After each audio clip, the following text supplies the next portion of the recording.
ආයිබන් දුවේ පුතේ 2026 ශිෂ්‍යත්ව විභාගයේ ලියන දුවදරුවන් සඳහා අපි ජූලි මාස පළමුවෙනි දින සවස් 6ට පසු අවුරුදු 20ක 21 පසුගිය විභාග ප්‍රශ්න පත්‍ර කරන්න සාකච්ඡා කරන්න වැඩපිළිවෙලක් සකස් කරලා තියෙනවා. එතකොට පළමුවෙනි එක තමයි දෙක පත්‍රයේ ඡේද අවබෝධය. එතකොට ඡේද අවබෝධයට දැන් අපි ගත්තොත් එහෙම 2023 ලකුණු 6ක් හම්බ වෙලා තියෙනවා.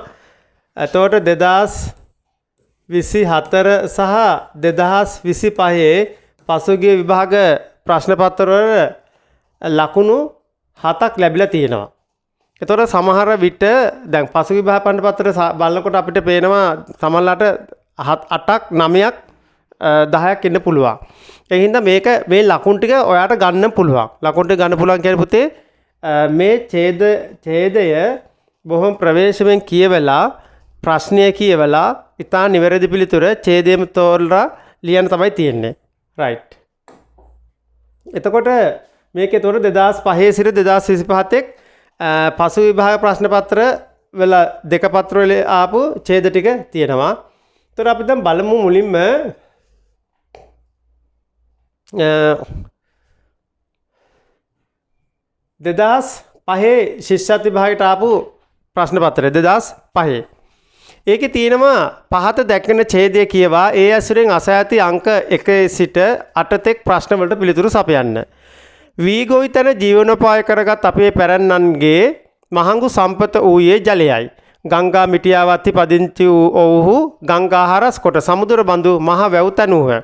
වීලි කලාපයේ පුරාම ඔවුන් ඉදිකර ලොකු කුඩා වැව් සමූහය සිතියම් ගත කළහොත් ශ්‍රී ලංකා සිතියමේ වීලි කලාපයේ තිත් වලින් වැසී යන තරම්ය.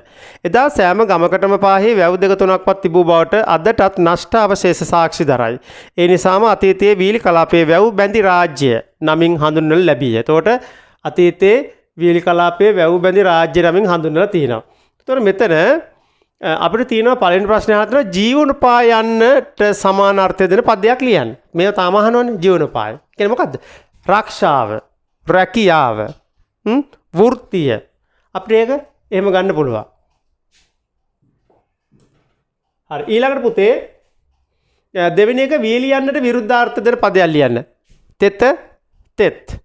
තුන්වෙනි එක මෙහු වැව් උපමා කොට ඇත්තේ කොමකටද? දැන් මෙතන නම් තියෙනවා මෙතන තියෙනවා සමුදුර කියලා. සමුදුර කියලා. සමුදුර එහෙම නැත්නම් සමුද්‍රය එක එහෙම අපිට ගන්න පුළුවන්. ඊළඟට පුතේ අපෙන් අහලා තිනවා පුරාණ කාලයේ විසූ මිනිසුන් යන්නට තනි වචනයක් ලියන්න. මොකද්ද? පැරැන්නන්. එහෙම නැත්නම් පැරැන්නෝ දෙකම අපිට ලියන්න පුළුවන්. පහත් දැක්කන වැකිය උක්ත පදේ යටින් ඉරක් අඳින්න. එතකොට ගංගා මිටියාවත්හි පදිංචි වූ මිනිස්සු. මොකද උක්ත පදය? මිනිස්සු. ගංගා මිටියාවත්හි පදිංචි වූ මිනිස්සු. ඊළඟ එක පහ සඳහා වැකිය ඇති විශේෂණ පද දෙකක් තෝරා ඒවා යටින් ඉරක් අඳින්න. එතකොට අපිට පුළුවන් වී කියන එක ගන්න.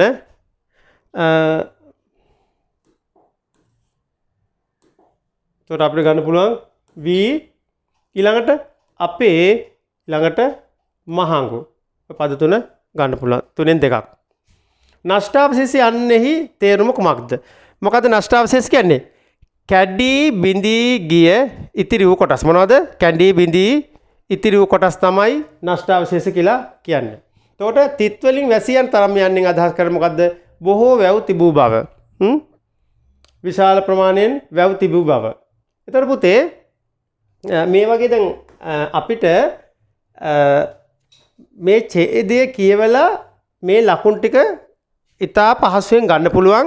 එතකොට දැන් ඔයාලා දන්නවා මේක 2005 එක 2005 සිට 2025 දක්වා අපි සාකච්ඡා කරනවා. ඉතින් සියලුම ළමයි සම්බන්ධ වෙන්න මම WhatsApp group එක දාන්නම්. එතකොට මේ වගේම සියලුම දෙක පත්‍රයේ කොටස් සියලුම කොටස්.